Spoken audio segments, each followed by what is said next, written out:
본문의 제목을 보면 아삽의 시 인도자를 따라 현악에 맞춘 노래 그렇게 되어 있어요. 그런데 70인경에는 부제, 이 작은 제목이라 그러죠. 부제가 따로 붙어 있습니다. 어떤 부제냐?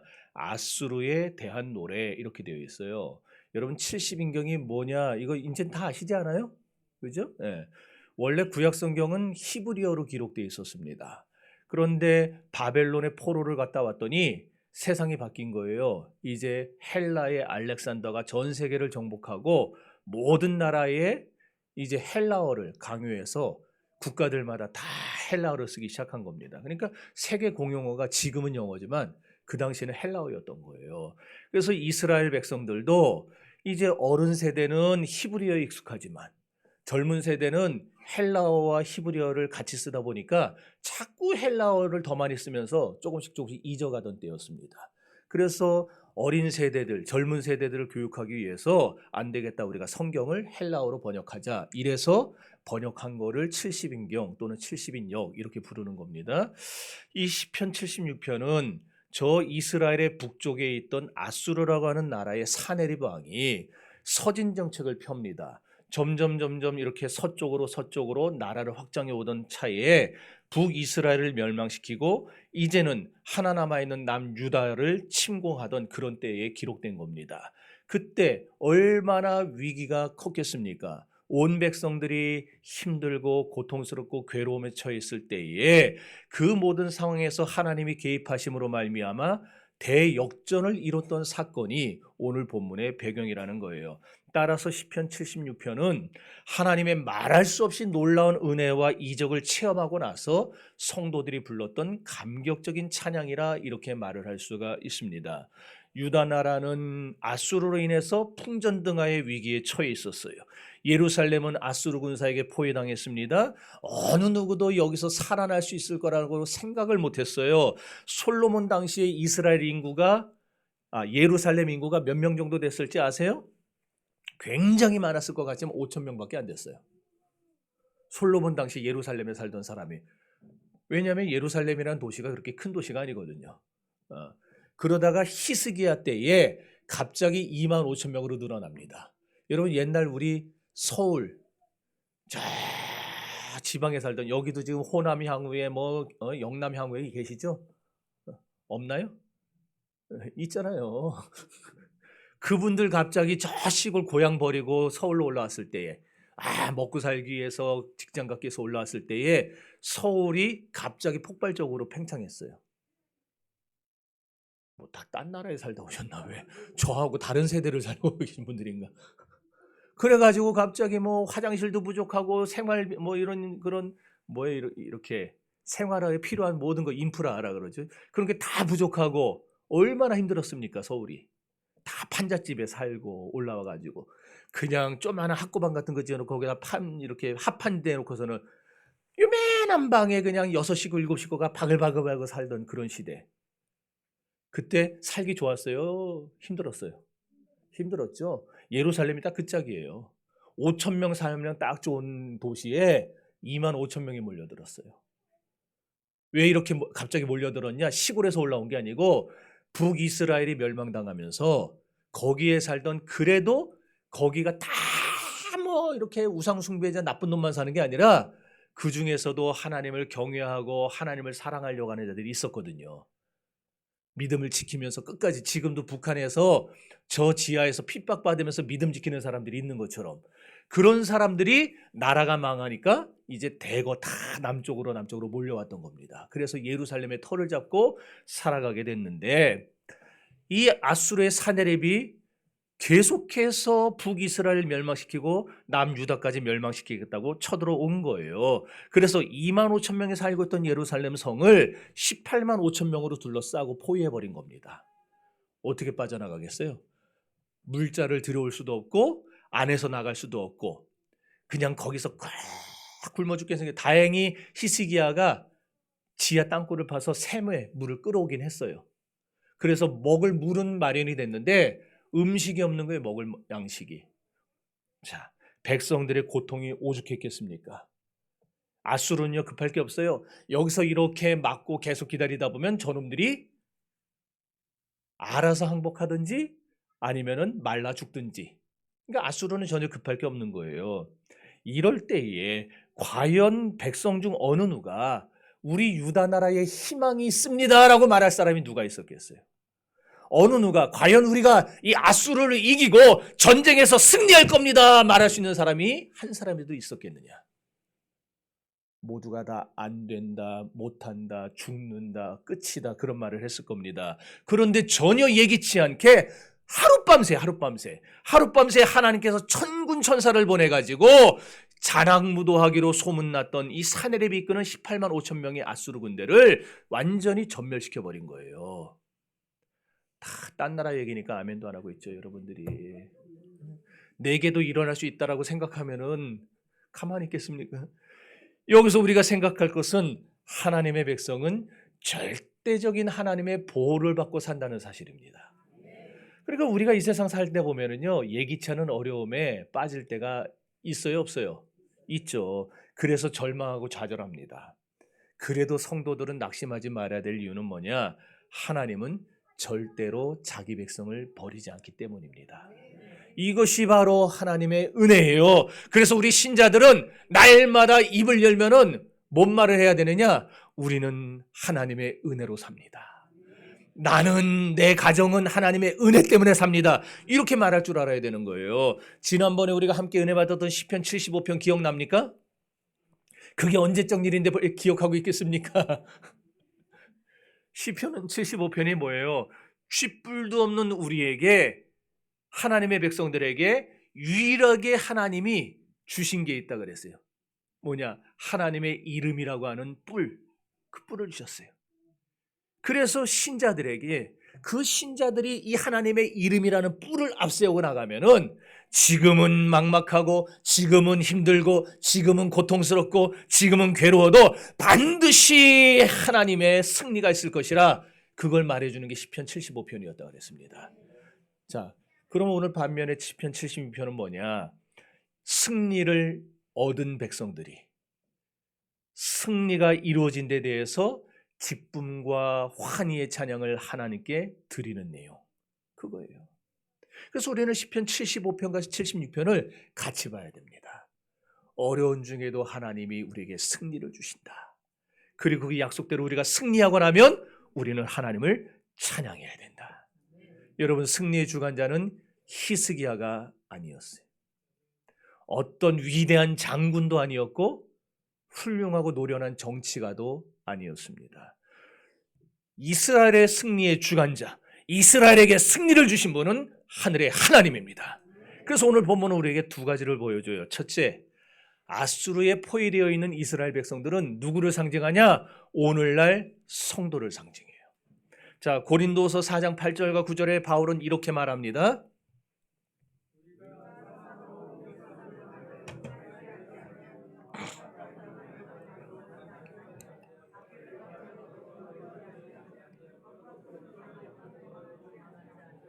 아멘. 말씀 읽고 뭐하라 그랬어요? 아멘. 오늘 신자들이 가난에 쌓여요. 질병에 쌓여요. 불황에 쌓이고 직장 승진에 발목이 잡혀요. 그리고 어려운 일에 쌓이고 고달픈 일에 쌓여서 숨가쁘게 세상을 살아갑니다. 여러분, 세상 사는 거 힘들잖아요. 하루하루 숨가쁘게 살아요. 우리 학생들도 돌아서면 시험, 돌아서면 중간고사, 돌아서면 기말고사, 방학은 쥐꼬리만큼 주고 또 끝나면 중간고사, 또 기말고사. 그러다 보면은 훌쩍 청년이 되어 있어요, 쟤네들이. 그런데 여러분, 아무리 불경기가 오고 아무리 어려운 질병이 오고 아무리 근심스럽고 시달리는 고통스러운 문제가 오고 아무리 사탄이 우리를 공격한다고 해도 우리 신자들은 두려워할 것은 뭐냐?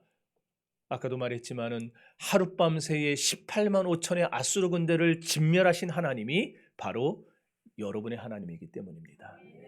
그러므로 여러분은 하나님이 여러분을 지키시니까 어려운 시련과 역경 속에 있다 해도 반드시 하나님에 의해서 승리의 자리로 인도되어질 것을 믿으시기를 바랍니다. 아까 말했지만 아수르 군대에 포위되어 있던 예루살렘은 오늘날의 교회와 성도를 상징한다 그랬어요. 이건 영적인 면에서는 악한 원수 마귀에 포위당한 오늘날의 성도들의 현실을 말해줍니다. 그러나 두려워하지 마세요. 하나님이 역사하시는 곳엔 패배가 없어요. 하나님이 역사하시는 곳엔 승리만 있어요. 이 사실을 오늘 시편 76편이 보여주고 있는 것입니다. 둘째로 우리가 본문을 통해 깨달아야 할 것은 아수르에 포위된 백성들에게 하나님의 사랑과 공의가 나타났다라는 겁니다. 오늘 아수르에게 둘러싸인 이스라엘 백성들처럼 오늘날 하나님의 백성들이 세파에 에워싸이고 마귀의 권세에 에워싸인 채 살아가고 있는데, 이런 우리에게 하나님의 사랑은 어떻게 나타나냐? 이렇게 하나님의 사람들이 악령의 역사와 또한 가난과 질병과 실패에 에워싸여 살아갈 때에 하나님은 사랑이시기 때문에 택한 백성을 그 쌓인 데서 건져내 주세요. 그러므로 이 놀라운 하나님의 사랑의 비밀을 깨닫는 성도는요, 절대 낙심하지 않게 됩니다. 저는 오늘 여러분들이 힘들고 어려운 세상살이 속에서도 하나님은 반드시 여러분의 편이요 여러분의 힘이 되신다는 사실을 믿을 수 있기를 바랍니다. 여러분, 십자가가, 그리고 또 하나, 이 아수르 군대가 하룻밤에 하나님의 심판을 받아 진멸됐던 것처럼 하나님은 오늘날도 성도들을 둘러싸고 있는 모든 악의 세력들을 반드시 심판하실 때가 올 것입니다. 그게 바로 십자가예요. 십자가는 하나님의 사랑과 하나님의 공의를 보여주는 거 아니겠어요? 하나님은 우리의 죄는 징계하세요. 그러나 죄를 지은 우리는 하나님의 사랑으로 용서해 주는 거, 그게 십자가 정신입니다. 그러므로 오늘 우리는 본문에서 아수르에게 구원받은 이스라엘 백성들을 통해서 무엇을 깨달아야 되느냐? 구속의 은혜는 하나님만이 알려주셔야 알 수 있고 믿을 수 있다는 것을, 우린 그걸 알 수 있어요. 자, 오늘 본문 1절을 다 같이 읽어봅시다.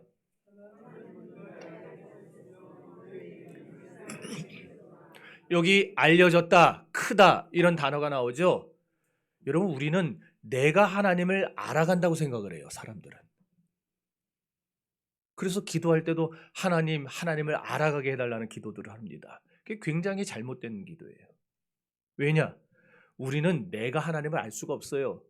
왜 알 수 없느냐? 타락한 인간 본성이 영안이 가려져 있는데 하나님을 어떻게 합니까? 어떻게 하나님을 봅니까? 여러분, 이 위에 뭐가 있는지 안 보이잖아요. 천정이 있는데. 이것 가지고도 못 보는 우리가 어떻게 타락한 인간의 눈으로 하나님을 볼 수 있겠어요? 못 봐요. 그럼 우리가 하나님을 아는 건 어떻게 알 수 있느냐? 하나님이 알려주셔야 할 수 있어요. 하나님 우리에게 당신을 계시하시고 보여주셔야 할 수 있는 거예요. 그럼 오늘 이스라엘 백성들을 아수르의 포위로부터 건져내는 이 구속의 은총도 사실은 우리가 알 수가 없는데 우리는 알고 있잖아요. 여러분, 알고 있잖아요. 어떻게 아느냐? 우리의 본성으로 하는 게 아니라 하나님이 당신의 아들 예수 그리스도를 세상에 보내 그 예수로 하여금 우리 죄를 지고 십자가에 달려 죽이시고 피 흘려 죽어주신 사실을 우리 안에 믿게 하신 거예요. 믿음을 주셔서. 그래서 우리는 그 믿음이 들어와서 우리가 그 믿음을 받아들이니까, 그래서 내가 믿는 것도 아니에요. 하나님이 우리 안에 믿음을 부어주셔서 내가 그 믿음을 붙드니까 이 믿음 때문에 깨달아지는 거예요. 믿음 때문에 알아지는 거예요. 믿음 때문에 하나님이 나를 이렇게 사랑하는구나. 하나님이 나를 이렇게 붙잡아 주시는구나. 내가 죄 가운데 사는 걸 하나님이 이렇게 싫어하시는구나. 이걸 깨닫고 한 걸음 한 걸음 죄에서 멀어지게 되고 하나님 앞으로 다가가게 되는 거예요. 그러니까 구원은 처음부터 끝까지 다 누가 하는 거예요? 하나님이 하시는 거예요. 다 하나님이 하시는 거예요.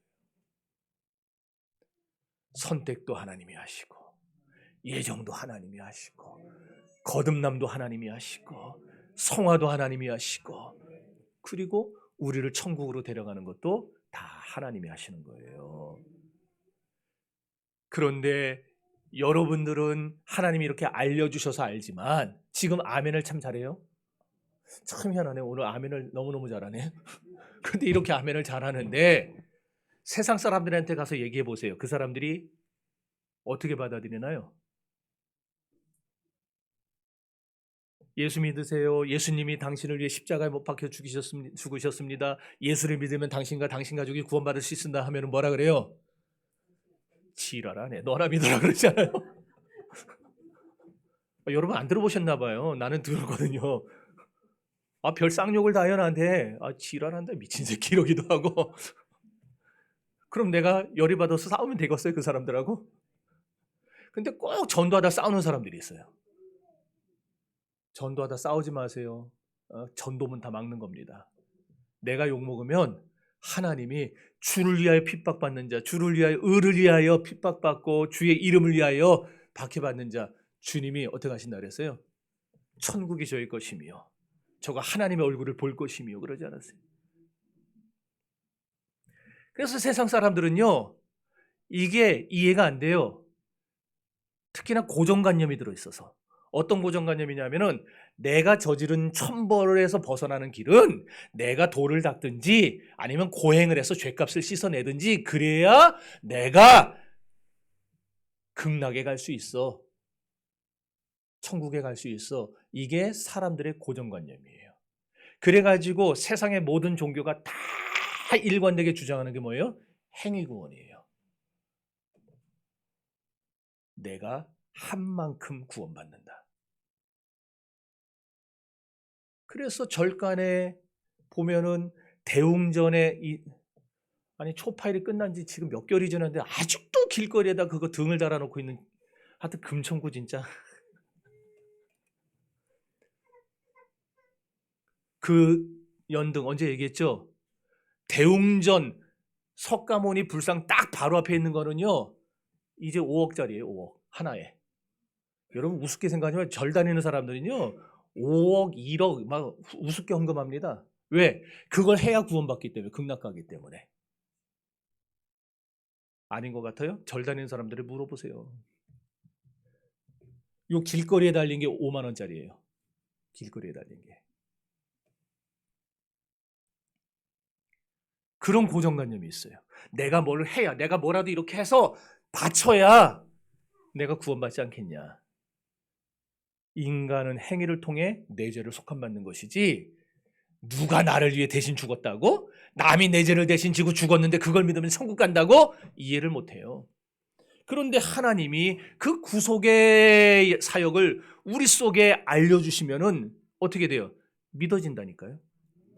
전에는 안 믿어졌는데 어느 날 그렇게 반대하고 그렇게 비방하고 그렇게 기독교를 핍박하던 사람이 어느 날 하나님이 그 사실을 딱 알려주시면은 내가 죄인이구나. 하나님이 이런 나도 사랑하시는구나. 그걸 알아진다니까요. 이게 바로 오늘날 택함받은 성도와 버림받은 불신자를 가르는 기준입니다. 세상은 못 믿어요. 그러나 여러분은 믿습니다. 어째서? 하나님이 알려주셨으니까. 저는 여기 있는 우리 더함교회 성도들 짧은 세상에 여러분 자기 생각대로 살지 말고 자꾸 시험 들면서 살지 말고 하나님을 믿으며 살 수 있기를 바랍니다. 여러분 솔로몬이 죽은 후에 그 아들 르호보암 때의 나라가 둘로 쫙 갈라졌어요. 북쪽에 10개 지파를 묶어서 북왕국 이스라엘이라 불러요. 그리고 남쪽에는 유다 지파, 베냐민 지파하고 유다 지파를 합쳐서 남왕국 유다라 그러는데 사실 베냐민 지파는 저쪽에 가까워요. 아닌가? 아니에요? 맞을걸요? 원래는 저쪽이에요. 네. 요셉과 베냐민 형제잖아요. 에브라임과 므낫세 다 저쪽 갔는데 베냐민 무슨 특별하게 여기 남아있어요. 그런데 하나님의 특별한 섭리에 의해서 베냐민이 유다 편에 남게 돼요. 자, 그래서 남왕국과 북왕국이 분리가 되는데 이 남왕국과 북왕국 여기 보면 1절에 유다, 이스라엘 이 같은 이름을 반복한 게 아니라 남유다와 북이스라엘을 지칭하고 있는 거예요. 자, 그러면 왜 여기서 남왕국과 북왕국을 따로따로 말씀하느냐? 이건 뭐냐? 나라가 갈라졌어도 북왕국 이스라엘 사람들이나 남왕국 유다 사람들이나 하나님의 언약 안에서 다 뭐다? 구원받아 하나님의 나라에 들어가게 될 언약의 백성이다. 이걸 강조하는 거예요. 무슨 말인지 모르겠습니까? 저는 여러분 오직 기독교에만 구원이 있다고 믿는 사람입니다. 안 믿는 사람이 여기 많은가 봐요. 안 믿는 사람이. 타 종교에도 구원이 있습니까? 그래서 저는 이단 사이비는 말할 것도 없고 불교, 이슬람교, 힌두교, 심지어 천주교도 세상 종교들은요 다 가짜라고 봅니다. 가짜니까 결코 구원의 종교가 될 수 없어요. 하지만 그들의 종교 안에도, 종교 자체는 구원의 종교는 아니지만 그들의 종교 안에도 하나님이 예정한 사람이 있을 수 있어요.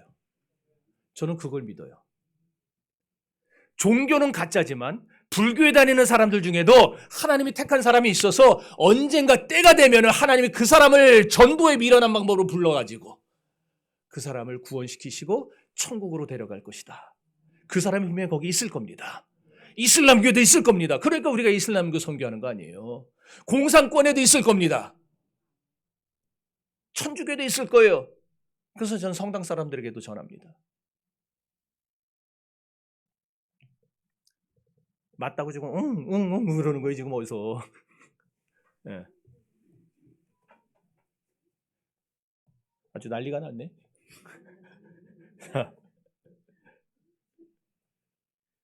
마찬가지예요. 지금 북왕국 이스라엘이 자기들의 범죄와 우상숭배와 음란으로 인해서 아수르에게 패망했어요. 나라가 망해버렸습니다. 그렇지만 그 속에도 구원받은 백성이 있을 수 있어요. 이와 똑같이 오늘날 세상에도, 세상 종교 속에도 하나님의 택정한 백성이 있을 수 있습니다. 그래서 우리는 할 수만 있으면 누구를 막론하고 가리지 말고 우리는 때를 얻든지 못 얻든지 예수는 주라 전해야 되는 것입니다. 그 복음 전도 속에서 그 복음을 통해서 하나님이 택한 사람은 그 복음이 들어가서 씨를 내리게 되면, 뿌리를 내리면 반드시 주의 정한 때에 깨닫고 돌아오게 되는 거예요. 깨닫고. 아멘. 자, 2절 읽어봅시다.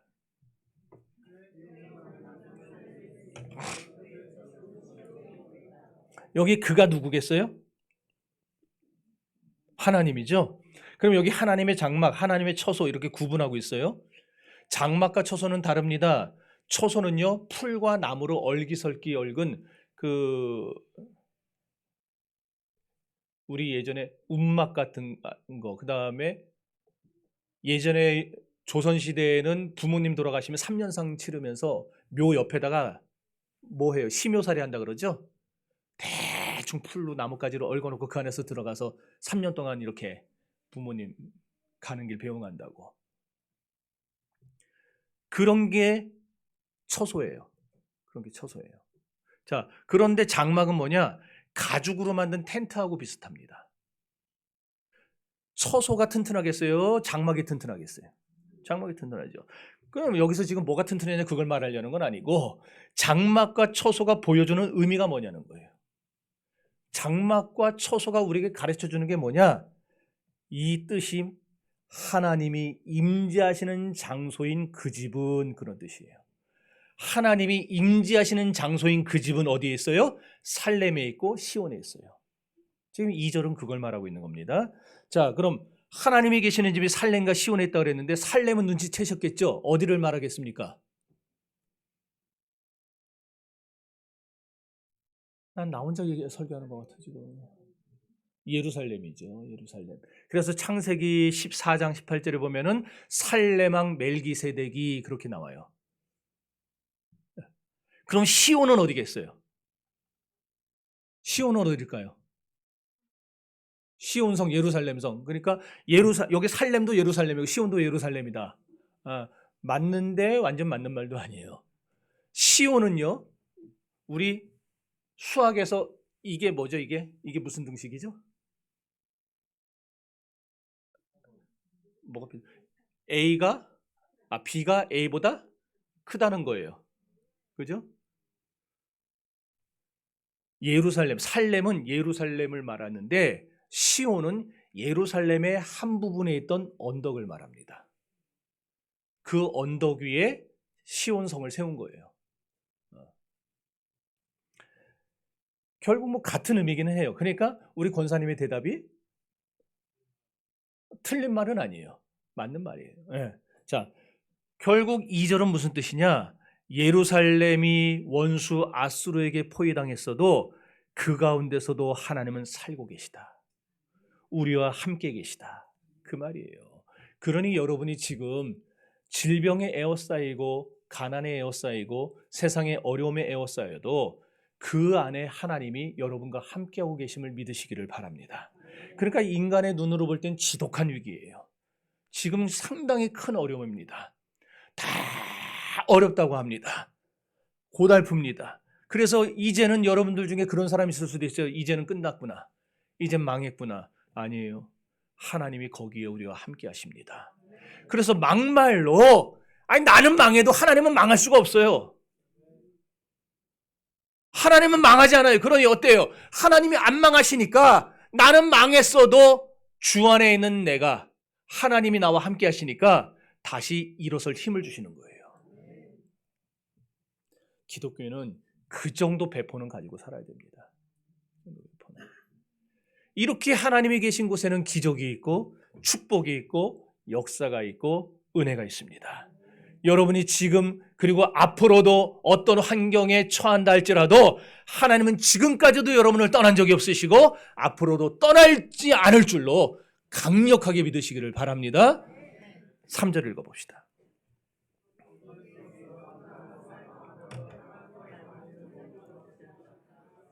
아멘. 거기가 어디입니까? 예루살렘이죠. 예루살렘에서 화살과 활과 방패와 칼과 전쟁을 없이 하신대요. 그러니까 아수르 군대가 온갖 최신식 무기를 전쟁 무기를 다 갖고 와도 소용이 없는 거예요. 당시 세계 최강대국입니다. 아수르 사람들이 얼마나 무자비한지 아세요? 피정복민 그들의 눈을 팝니다. 두 눈을 다 파버려요. 그리고 혀를 잘라버립니다. 왜 그렇게 했어요? 모여서 반란을 꿈꾸지도 말라고. 눈 뜨고 혀 있으면 모여갖고 계속 돌아가면서 얘기할 거 아니에요. 아이고 이런데 아예 잘라버려요. 아무 말 못하게. 그리고 눈을 팥버려요. 그리고 쇠사슬로 묶어서 딱 아침 되면은 노역 현장에만 데려다 놓고 저녁 되면 다시 데려다가 짐승 우리 같은 데다가 가둬두고 거기서 떡 한 덩이 던져주고 먹고 살으라고. 이게 당시에 아수르에게 정복당한 사람들의 모습이었어요. 이런 아수르가 유다를 에워싼 거예요. 북이스라엘 멸망당할 때 그 비참한 모습을 봤던 거기서 도망왔던 사람들이 유다 백성들에게 말을 해줬겠죠. 아수르가 얼마나 무서운 놈, 얼마나 무자비한 놈들인지 모른다고 얘기했겠죠. 온 두려움이 유다 나라를 휩쌌습니다. 쥐방울 만한 예루살렘, 게다가 눈이 뒤집어질 정도로 최신식 무기들을 다 끌고 왔어요. 그런데 어때요? 하나님이 그 강력한 최신식 무기들을 하룻밤에 다 쓸모없게 만들어버리셨어요. 어떻게? 열왕기하 19장에 보면 이 사건이 잘 기록되어져 있는데 하나님의 천군 천사가 그날 밤에 온갖 세상적인 무기를 다 갖추고 유다를 위협하고 압박하던 아수르를 하나님의 초자연적 능력으로 박살내는 장면이 나옵니다. 그래서 성경에는 뭐라고 말씀하느냐? 하나님의 미련하심이 인간의 지혜보다 낫고 하나님의 약하심이 인간의 강함보다 낫다. 그렇게 말씀하고 있는 거예요. 이러니 여러분은 누구를 의지하며 살겠습니까? 우리는 하나님을 의지해야 할 줄로 믿습니다. 하나님을 의지할 때 기가 막힌 역사가 일어납니다. 우리를 공격하는 화살과 방패와 칼과 전쟁을 두려워하지 마십시오. 하나님의 초자연적 능력으로 여러분을 보호하시고 여러분에게 역사할 겁니다. 그러니 이번 한 주간도 여러분의 삶 가운데에 이런 초자연적 능력이 함께하기를 주의 이름으로 축원합니다. 어떤 때는 질병의 화살이 날아올 것입니다. 어떨 때는 실패와 불행의 화살이 날아올 것입니다. 그럼에도 불구하고 하나님은 이 모든 악한 자의 화전을 소멸하고 역사하실 것입니다. 그 주님을 붙잡으세요. 4절을 읽어봅시다.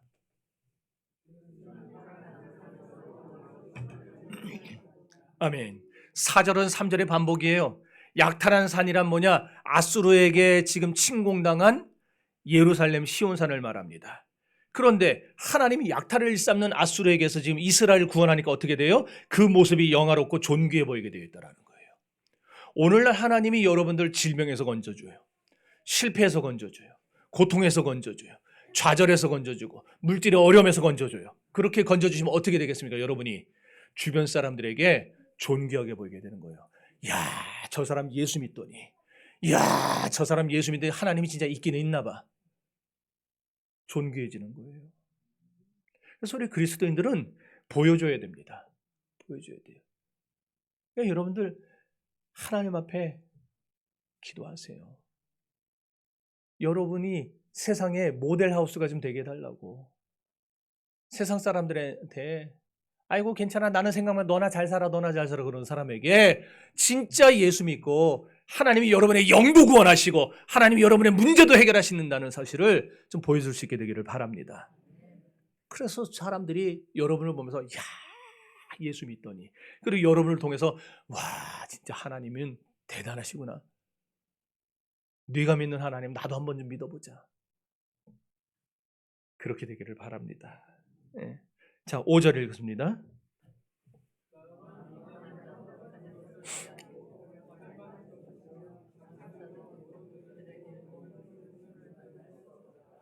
아멘. 여기 마음이 강한 자라는 말은 아비르라는 히브리어인데 이게 아수르 군대를 말해요. 아주 완고하고 용감한 거. 그리고 또 타협이 없는 거. 아수르 군대는요. 아주 용감무쌍합니다. 게다가 타협이 없어요. 무자비해요. 그런데 이렇게 용감하고 능력 있고 아주 대단하고 무자비한 아수르 군대도 어떻게 된다는 거예요? 빼앗긴대요. 가진 것을 빼앗겨요. 무너져요. 잠에 빠진단 말은 죽는단 말이에요. 또 장사들도 모두 그들에게 도움을 줄 손을 만날 수 없다. 이 말은 아수르가 동맹을 맺었던 나라들이 있는데 아수르가 지금 하룻밤새 하나님의 손에 치심을 받아가지고 막 멸망해 가는데 그걸 뻔히 보면서도 도와주러 올 엄두를 못 내는 거예요. 괜히 저기 꼈다가 우리도 한꺼번에 난리 날까 봐. 그리고 너무 빨리 진행되니까 도와줄 손을 만날 수 없도다. 그 말이에요. 이렇게 하나님이 공격하면은요, 아수르는 물론이고 아수르와 동맹 맺은 국가들, 장사들도 절대 도움 못 줍니다. 그냥 아수르의 패전을 두 눈 뜨고 살펴보는 수밖에 없는 거예요. 이와 같이 하나님이 개입하시는 곳에는 기적이 일어납니다. 역사가 일어납니다. 믿습니까? 그러니까 우리는 하나님의 백성 됐다는 사실을 감사하며 살아야 되는 거예요. 내가 지금 아무것도 없는 것 같아도 하나님의 이름이라는 뿔이 있잖아요. 그 뿔을 가졌으니까 내가 하나님의 백성 됐다는 사실에 자부심을 가지고 용기를 가지고 살아가세요. 기뻐하며 살아가세요. 자랑하며 살아가세요. 하나님이 여러분을 그 가운데 건져내 주실 겁니다. 자, 6절 봅시다.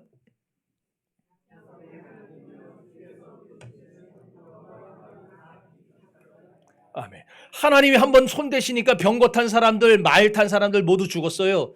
그 밤에 아수르 군대는 모두 완전히 무너졌습니다.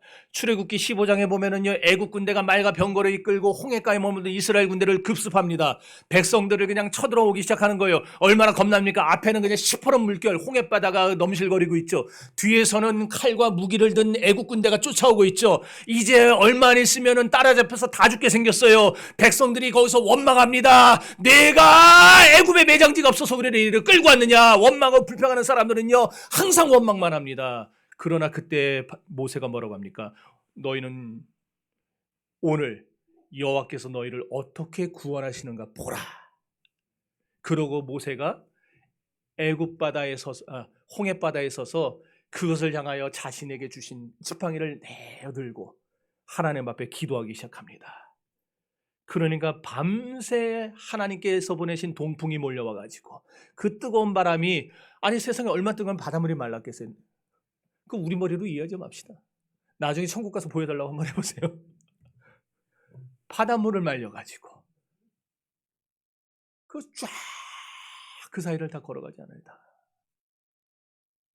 그리고 그들을 쫓아 들어왔던 애국 군대가 하나님이 다시 말렸던 물을 합쳐버리시니까 거기서 완전히 다 수장당하고 살아 돌아간 사람 몇 사람밖에 되지 않았어요. 왜 몇 사람이 돌아갔을 것 같아요? 알려줘야 되니까. 하나님이 일부러 보내신 거예요. 가가지고 빨리 알려라. 사랑하는 성도 여러분, 하나님의 약하심이 사람보다 강한 걸 믿으시기를 바랍니다. 그런데도 사람들은 참 우매해요. 조금만 문제가 생겨도 자꾸 사람들을 쫓아다녀요. 여러분도 그렇습니까? 아니, 앞으로도 쭉 사람 찾아다니실 겁니까? 여러분, 하나님을 의지하는 더함교회 성도들이 되시기를 주의 이름으로 축원합니다. 7절 읽어봅시다.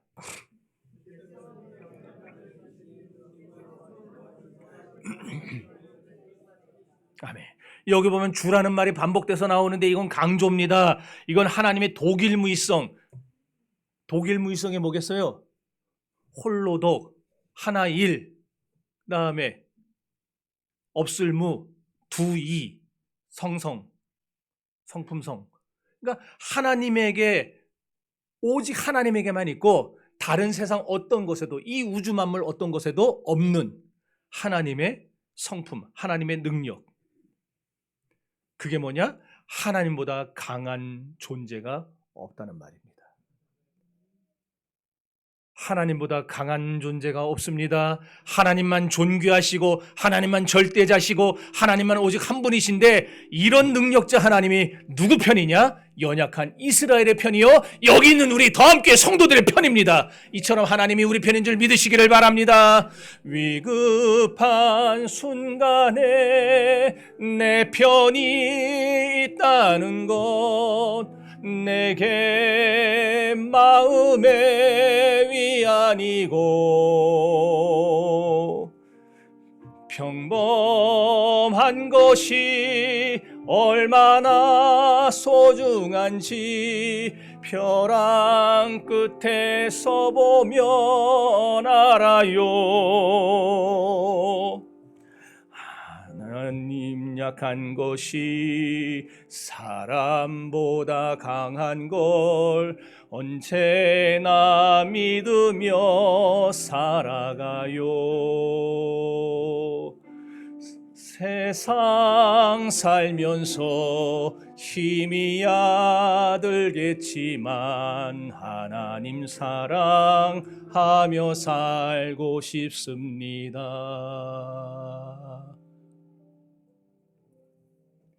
8절 읽읍시다.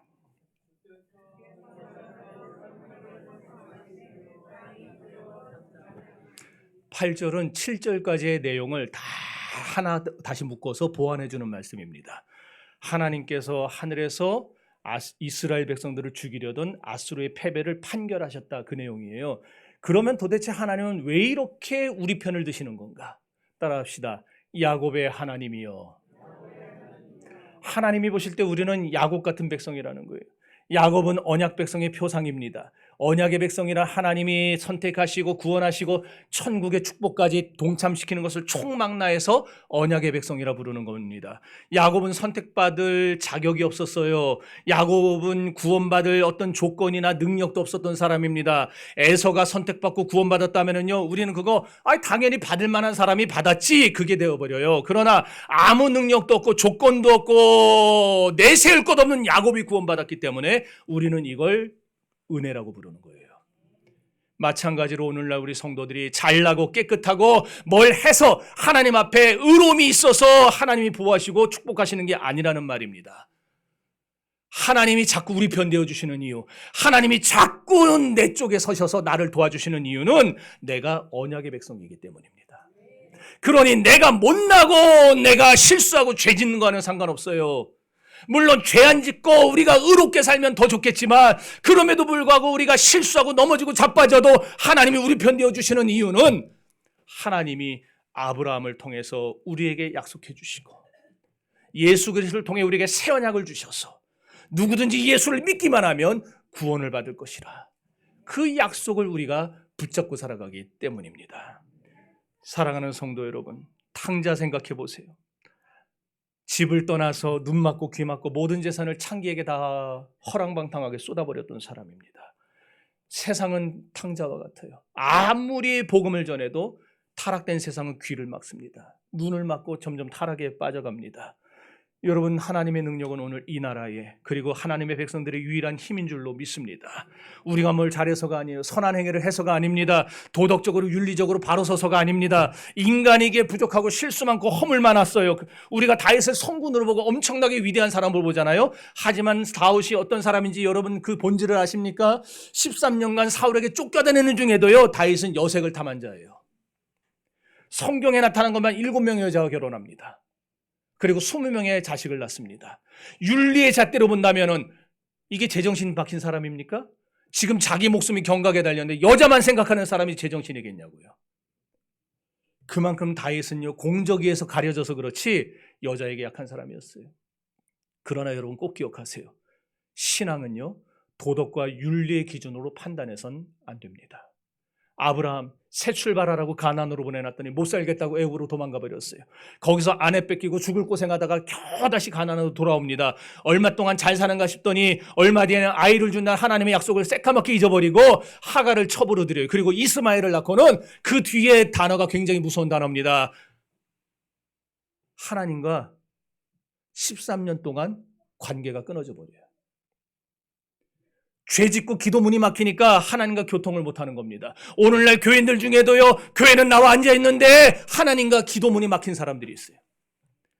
하나님과 그 문이 막혀가지고 이게 지금 어떻게 되는지도 모른 채 살아가는 사람들이 있다는 거예요.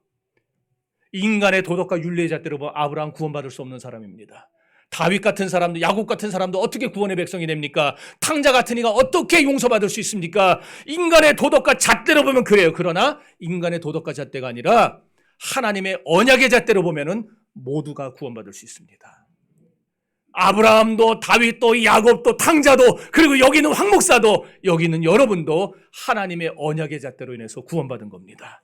우리가 잘나고 깨끗해서 구원받은 게 아니에요. 실수했음에도 불구하고, 죄가 있음에도 불구하고, 허물이 있음에도 불구하고, 잘못이 있을 때에도 불구하고, 그래도 하나님이 구원해 주시는 것, 이게 언약이고 이것이 기독교 신앙의 핵심입니다. 손봉호 장로가 동덕여대 총장할 때에 무슨 얘기한 줄 아세요? 목회자는 절대 티코 이상 타고 다니면 안 된다 그랬어요. 티코 이상 타고 다니면은 저거는 도둑놈이다. 목사가 아니다. 목사라고 부르지도 마라 그랬어요.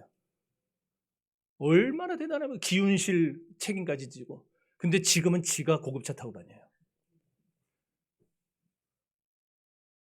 여러분, 세상의 윤리, 세상의 도덕의 잣대로 교회를 재지 마세요. 성도를 재지 마세요. 우리 더함교회 교인들은요, 세상의 불완전한 도덕과 윤리에 현혹되지 마시기를 바랍니다. 우리가 이 불변의 언약 속에 있기 때문에 비록 윤리와 도덕의 잣대로 보면 모든 게 다 부족한 것 투성이라도 하나님은 언약 때문에 우리를 구원해 주시고 축복해 주시고 은혜 주시고 보호해 주신다는 사실을 믿으시기를 바랍니다. 그렇기 때문에 오늘 저와 여러분이 이 자리에 나와 앉아 있는 거예요. 저는 하나님이 말씀을 주셨기 때문에 설교하는 것뿐이지 사실은요, 저는 매일 매순간 설교를 내게 하는 말씀으로 받습니다. 제 설교는 여러분에게 하는 설교이기 전에 저 자신에게 하는 설교예요. 너는 그렇게 살고 있냐? 너는 그렇게 하고 있냐? 성도 여러분, 하나님의 언약 때문에 우리가 삽니다. 언약의 백성으로 선택됐기 때문에 사는 거예요. 그래서 우리는 모두를 다 사랑의 마음으로 대해야 합니다. 옆 사람 보면서 이제 그 마음으로 인사 한번 해봅시다. 주님의 사랑으로 사랑합니다.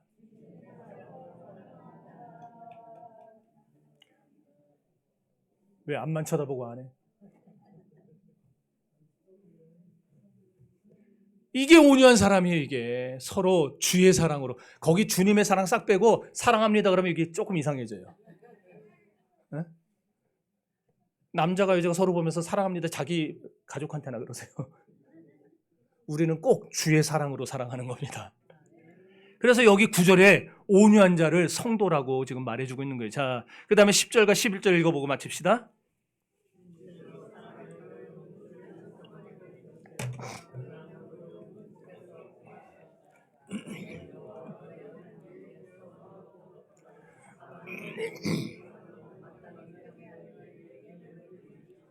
아멘. 구원받은 성도는 하나님께 마땅히 감사해야 할 줄로 믿습니다. 창조주 하나님이 우리 편이라는 사실을 잊지 마세요. 어째서 하나님이 우리 편이라고요? 우리가 하나님의 언약 백성이니까. 성경은 이 하나님의 언약을 예수 그리스도의 십자가 보혈로 구속해 주는 것을 의미한다고 우리에게 설명해 주었습니다. 다 형편없고 부족하고 보잘것없지만 예수 그리스도의 보혈로 구속해 주신 덕분에 우리가 하나님 앞에서 구원받고 보호받고 축복받는 줄 믿습니다. 사무엘하 8장에 보면은 다윗이 어디로 가든지 이겼다고 했는데 지 힘으로 이겼겠습니까? 아니, 솔직히 말해보자고요. 지 힘으로 이겼겠냐고요. 그래서 그 다음에 나오는 거예요. 하나님이 다윗과 함께 하심으로 이기게 하시니라 그랬어요. 그렇다면 우리가 우리 힘으로 이기겠습니까? 우리 힘으로 이 위기를 벗어나겠습니까? 우리 힘으로 사업하겠습니까? 우리 힘으로 지금 직장에서 안 잘리고 살겠습니까? 하나님이 우리와 함께 하심에 우리가 어디를 가든지 이기게 하시니라. 그 다음 구절을 여러분의 삶으로 써내려 가시기를 바랍니다. 이 한 주간 하나님이 여러분과 함께 하십니다. 그 하나님이 이기게 하실 것입니다. 그렇게 하나님이 이기게 하실 때에 여러분의 인생에 즐거운 것은 반드시 올 것입니다. 다 같이 기도합시다.